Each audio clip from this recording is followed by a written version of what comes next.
కర్మేలు పర్వతం మీద ఏలియా మాట్లాడుతున్నాడు. ఆ పర్వతం మీద ప్రజలతో అంటాడు, మీరు అటు విశ్వాసులుగా లేరు, ఇటు అవిశ్వాసులుగా లేరు, మీరు ఎన్నాళ్ళని ఇలా ఉంటారు అని చెప్పిన వాళ్ళతో మాట్లాడి ఏలియా 22వ వచనంలో, యెహోవాకు ప్రవక్తలైన వారిలో నేను ఒక్కడినే శేషించి ఉన్నాను, అయితే బయలునకు ప్రవక్తలు 480 మంది ఉన్నారు, మాకు 2 ఎడ్లను ఈడి. వారు వాటిలో ఒకదాని కోరుకొని దాన్ని తునకలుగా చేసి క్రింద అగ్ని ఏమీ వేయకుండానే దాని కట్టెల మీద ఉంచవలెను. 2వ ఎద్దును నేను సిద్ధం చేసి క్రింద అగ్ని ఏమీ వేయకుండానే దానిని కర్రల మీద ఉంచుదును. తరువాత మీరు మీ దేవత పేరును బట్టి ప్రార్థన చేయుడి, నేనైతే యెహోవా నామం బట్టి ప్రార్థన చేయదు. ఏ దేవుడు కట్టెలను తగులబెట్టుట చేత ప్రత్యుత్తరం ఇచ్చునో ఆయనే దేవుడిని నిశ్చయించదుము రండిని ఏలియా మరలా జనులతో చెప్పాడు. ఆదికాండంలో 12వ అధ్యాయంలో 8వ వచనం కనుక చదివినట్లయితే, తాను మొదట బలిపీఠం కట్టిన దగ్గర నుంచి అబ్రహాం బయలుదేరి బేతేలుకు తూర్పునున్న కొండకు చేరి గుడారం వేసి అక్కడ బలిపీఠం కట్టి యెహోవా నామమున ప్రార్థన చేసినాడు. బలిపీఠం కట్టినాడు, దాని మీద ఏదైనా అర్పించినాడని మనం అక్కడ చూడలేదు. దాని మీద ఏం అర్పించినాడంటే అతన్ని సమర్పించుకున్నాడు. నేను మొన్నటి దినమున అన్నయ్య వచ్చినప్పుడు అన్నయ్యతో మాట్లాడాలనుకున్నా, అన్నయ్య ఏది ఏమైనా కూడా దైవ కార్యాలు చూడాలా, ఏది ఏమైనా దైవ కార్యాలు చూడాలా, ప్రజలు దేవునికి ఉండాలా, ప్రజలు దేవునికి ఉండాలా, వారిలో దైవ కార్యాలు జరగాల, వారు దేవునికి సాక్షులుగా నిలబడాల. ఇదిగో నా ప్రజలు కానీ నేను కానీ 2 తలంపులతో 2 విధాలుగా నడుస్తూ ఉండకూడదు. నేనేం చెయ్యాలి, నేను ఏం చేయాలి, నాకు ఖచ్చితంగా దేవుని కార్యం కావాలా, నేనేం చేయాలా, నేను ఏమి చేయాలా, నేనేమి ఇవ్వాలా. మీకు ఆ గంగలు అంట కదా, ప్రాయశ్చిత్తమునకై నేను ఏమి ఇవ్వాలని అడుగుతాడు. ప్రాయశ్చిత్తమునకై నేనేమి ఇవ్వాలా. నిజమైన ఆరాధకుడు ఏంటో తెలుసా అంటే, దేవుడు చేసేటువంటి కార్యానికి నేనేమి చెయ్యాలా అంటే విశ్వాసాన్ని నేను ఏ విధంగా కనపరచాలా. ఇప్పుడు నమ్మిన వాడికి కదా దేవుడు మహిమ చూపించేది, మరి నమ్మకాన్ని చూపించాలి కదా. నేను నా విశ్వాసాన్ని ఎట్లా చూపించాలా?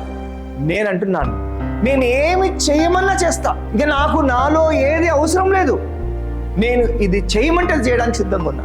అయితే నాకేం కావాలా? నా దేవుని కార్యము కావాలా. బలిపీఠం దగ్గర చేసే ప్రార్థన ఏంటిదంటే మనల్ని మనం ఇచ్చేసుకోవడమే. మన దగ్గర దేవుడు ఏం ఆశిస్తున్నాడు దాన్ని చేయడం. స్వార్థ భాగాల్లో అందరూ అంటున్నారు, ఒరే వాడేనా వేరేవాడా, వాడేనా వేరేవాడా.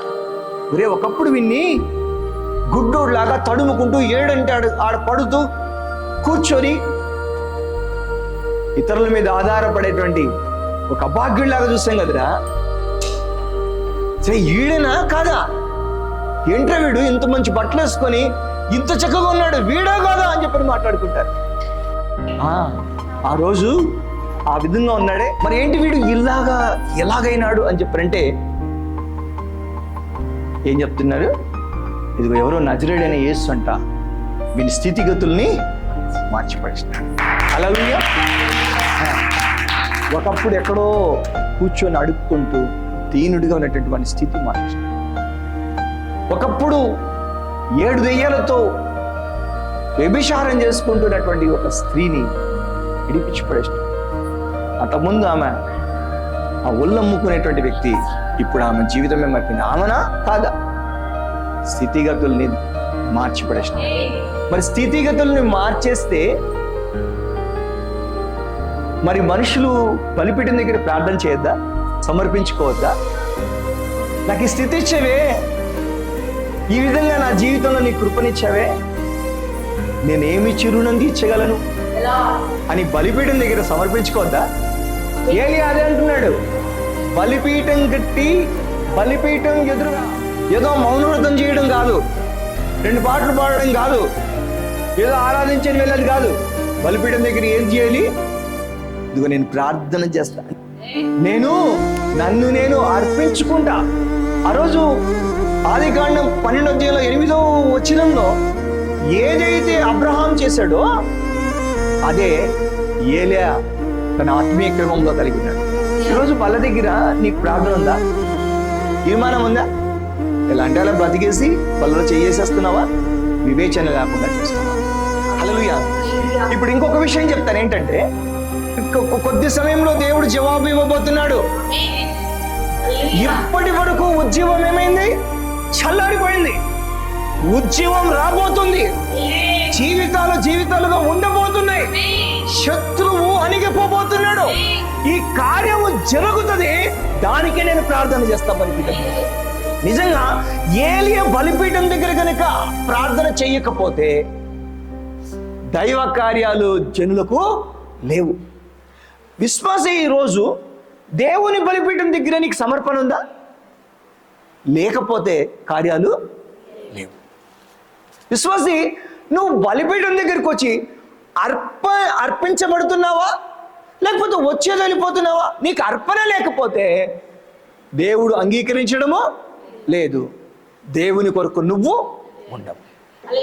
ఏలియా బలిపీఠం దగ్గర ప్రార్థన చేద్దాం అని అంటే దానికి అర్థం ఇది.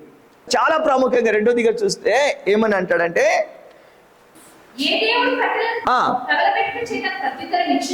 ఏ దేవుడు కట్టెలను తగులబెట్టుట చేత ప్రత్యుత్తరమిచ్చునో. ఇప్పుడు దేవుడు ఏం చేస్తాడు? ఆయన అగ్నిని దించాలా. నువ్వు ఊహించిన స్థితిలో నువ్వు చూసుకోవాలా. నువ్వు ఊహించిన స్థితిలో నువ్వు ఒక కోటలాగా కట్టబడాలా. దేవుడు ఒక కార్యము చేయాలా. దేవుని స్తోత్రం కలుగుగాక.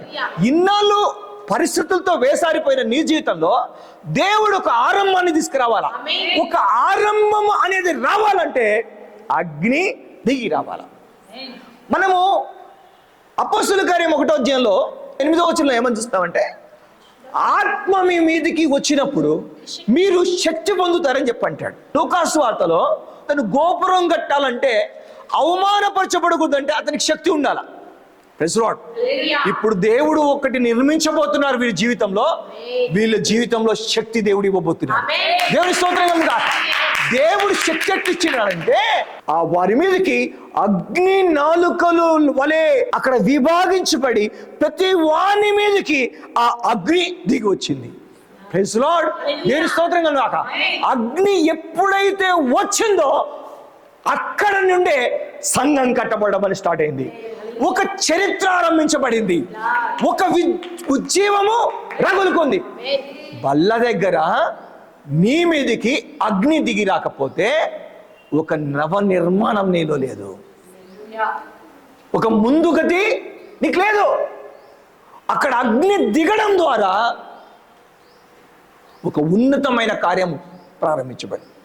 దేవుడు అనాది నుండి చేస్తూ వస్తున్నటువంటి ఒక వాగ్దానం, అనాది నుండి మాట్లాడుతున్న ఒక ప్రవచనం, అనాది నుండి దేవుడు సంకల్పించిన సంకల్పం, అది ఎలా ఆరంభమైందంటే ఆ ప్రజల మీదకి అగ్ని దిగి రావడం వల్ల ఆరంభమైంది. ఏలే అదే చెప్తున్నాడు. ఆషామాషి కాదు, బలిపీఠం అంటే ఆషామాషి కాదు. ఒకవేళ అర్పణ అనేది అది నిజంగా అర్పణగా ఉండాలంటే అది దహించబడకుంటే అర్పణ ఎట్లవుతుంది? విశ్వాసి, నువ్వు దేవునికి అర్పణగా ఉండాలి కదా. దేవునికి చెందిన వ్యక్తిగా ఉండడం అంటే నువ్వు అర్పణగా ఉన్నావని అర్థం. నువ్వు దేవునికి అర్పణగా ఎలా ఉంటావు? అగ్ని దిగి రాకుండా ఎవ్వరు కూడా అర్పణగా ఉండలేరు. అగ్ని దిగి వచ్చిన తర్వాతనే పేతురు పని చేయడం మొదలుపెట్టాడు. ఆ అగ్ని ఇంకా 4 కంటే అది వేరే సబ్జెక్ట్, నేను దాని గురించి మాట్లాడను. అది భాషలను సూచిస్తుంది. అతనికి తెలియని భాషలు కూడా అతను మాట్లాడగలుగుతాడు, అది సూచిస్తుంది. అయితే నేను భాషల గురించి కానీ ఆ నాలుక గురించి నేను మాట్లాడాలని అనుకోవట్లేదు. కానీ నేను మాట్లాడుతున్నది అంటే దేవుడు నాకు ఇచ్చింది అగ్ని. ఈ అగ్ని గురించి మాట్లాడుతున్నా. ఈ అగ్ని దిగి రాకపోతే 3000 మంది జీవితాలు క్లీన్ కావు. ఈ అగ్ని దిగి రాకపోతే ఈ 3000 మందితో సంఘం అనేది స్టార్ట్ కాదు. ఏదైతే మహా బబులోన్ ఉందో ఆ బబులోన్ను అధిగమించేటువంటి ఒక గొప్ప కార్యం అనేది అగ్ని దిగి రావడంతోనే స్టార్ట్ అయ్యింది. దైవ కార్యాలు మన జీవితంలో ఎలా చూసుకోగలుగుతామంటే అగ్నిని మనం పొందుకున్నప్పుడే చూసుకోగలుగుతాం. యోహాన్ అంటాడు, నేను నీళ్ళల్లో మీకు బాప్తిసం ఇస్తున్నాను, నా వెనక వచ్చేటువంటి వాడు అగ్నిలో మీకు బాప్తిసం ఇస్తాడు అని చెప్పి అంటాడు. అగ్ని దిగి రావాలా. దేవుని స్తోత్రం కలుగుగాక. అందుకే మనం పాటలు చూస్తుంటాం, అగ్ని జ్వాలగా దిగి రావయ్యా, అభిషేకమిచ్చి నడిపించయ్యా. అగ్ని చేత చూడండి. ఇప్పుడు గమనించండి ప్రియులారా, ఈ అగ్ని దిగింది, ఈ వీళ్ళ మీద ఆ అగ్ని జ్వాల అనేది వాలింది. 120 మంది మీద అగ్ని అనేది దిగింది. ఇప్పుడు వీళ్ళు అగ్ని వారి మీదకి దిగినప్పుడు, అది నాలుక రూపంలో ఉండి దిగినప్పుడు, ఇప్పుడు వాళ్ళు మాట్లాడుతున్నప్పుడు ఆ అగ్ని ఏం చేస్తుందంటే మీరు గమనించండి, ఇక్కడ నుంచి ఆ 3000 మందిలోకి వెళ్ళి ఆ 3000 మందిలో ఉన్నటువంటి పాప కార్యాన్ని కాల్చిపడేసింది. అగ్ని చేసే పని ఏంటిదంటే మలాకి గ్రంథంలో ఉంటది, నేను కంసాలి యొక్క అగ్నిని అని చెప్పి నేను మాట్లాడతాడు. దేవుని స్తోత్రం కలుగాక. అగ్ని ఆ అగ్ని చేసే పని ఏంటిదంటే మనలో అప్పటిదాకా ఉన్నటువంటి వ్యసనం, మనలో అప్పటిదాకా ఉన్నటువంటి అలవాటు, మనము విడిపించుకోలేని బంధకాలు, మనము బయటికి రాలేనంతగా కూరుకుపోయినటువంటి ఆ యొక్క బానిసత్వం అంతటి కూడా అదేం చేస్తుందంటే ఆ అగ్ని కాల్చి పడేస్తుంది. ఈ పరలోక అగ్ని దిగినప్పుడు ఏమవుతుందంటే నీ జీవితంలో ఎన్నో ఏండ్లకు ఉన్నటువంటి నేత్రాశ కాలిపోతుంది. అట్లా ఈ పరలోక అగ్ని దిగినప్పుడు ఏం జరుగుతుందంటే ఎన్నాళ్ళ నుండో నువ్వు జీవిస్తున్న ఆ రహస్య జీవితం కాల్చేస్తుంది. అంతే. మేమంతా అట్లా అగ్ని చేత కాల్చబడే ఈరోజు విడుదల అనిపిస్తున్నాం. ఆ రోజు ఇది సాధ్యమా, ఎవరైనా అలా జీవిస్తారా అని మనని అడిగినా నేను, ఆ రోజు ఈ జీవితం సాధ్యమా అని అడిగినా నేను, కానీ ఈరోజు నేనే చెప్తున్నాను. దేవుని స్తోత్రం కలుగాక.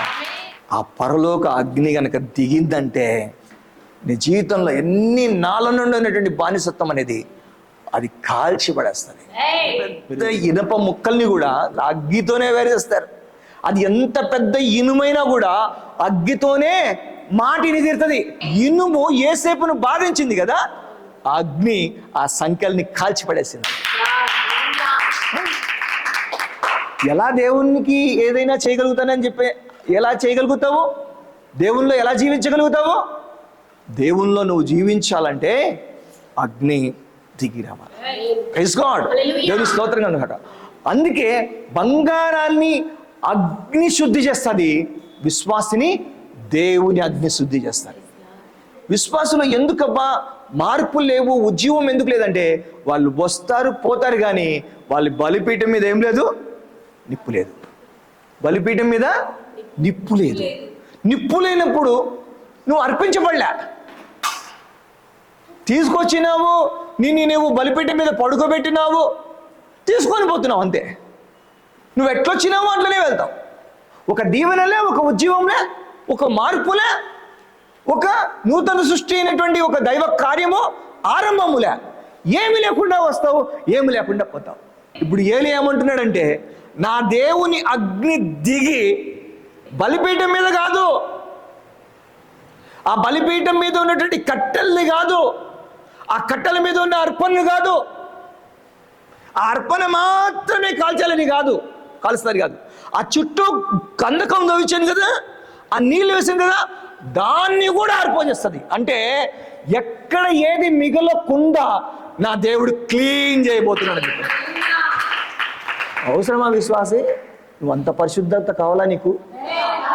సవాలు విసురుతున్న దైవసేవకుడుగా దేవుని పక్షాన్ని నిలబడి ఈరోజు నిన్ను దేవునికి ఏది లేకుండా చేస్తుందో అది నా దేవుని అగ్ని దిగినప్పుడు, నా దేవుని అగ్ని దిగినప్పుడు అది నీలో లేకుండా పోతుంది.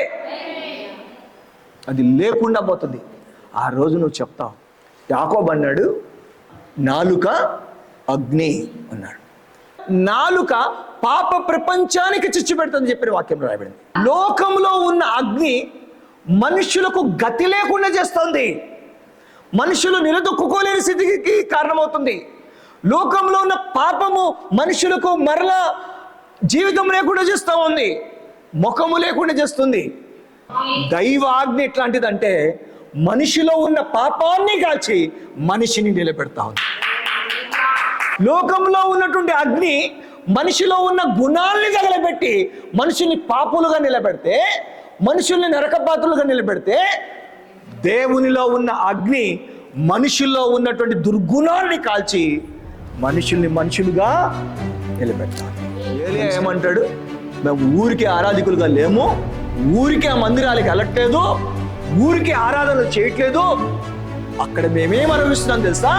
మా దేవుడు తన అగ్నిని దించి మమ్మల్ని పరిశుద్ధపరిచి బంగారాన్ని వెండిని శుద్ధి చేసినట్లు మా దేవుడు శుద్ధి చేసి మమ్మల్ని నూతనమైన కార్యాలకు నిలబెడుతున్నాడు. మేము దీని గురించి అతిశయిస్తున్నాము. సిలువ యందు కాకుండా మరి దేని యందు అతిశయించుట మాకు తగ్గకుండా ఉండను గాక.